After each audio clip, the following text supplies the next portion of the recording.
Ayan, yung glass, hindi siya nalalaglag dito sa back ng ating client. O yan, pag nalaglag na siya, ibig sabihin, ayos na. Ayan. Ito naman isa, andun pa rin siya. Andun pa rin siya. Ibig sabihin, dito sa part na to, mas maraming lamig. Kasi dito daw yung sumasakit sa kanya. Sa left side. Ayan. Nakita nyo naman yung siopaw dyan. Yan yung sinasanction niya. Kasi may ginger sa loob yan. So, nakikita nyo yung glass ay nagmo-moist. Nakita natin yung moist. Yan yung mga nasisipsip niyang parang water na siya yung lamig. Kaya sumasakit ang likod ng ating pasyente.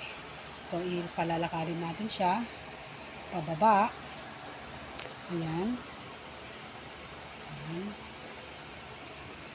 Kaya natin siya inaano yung baso, nililipat-lipat para hindi mangingitim ang likod ng ating client.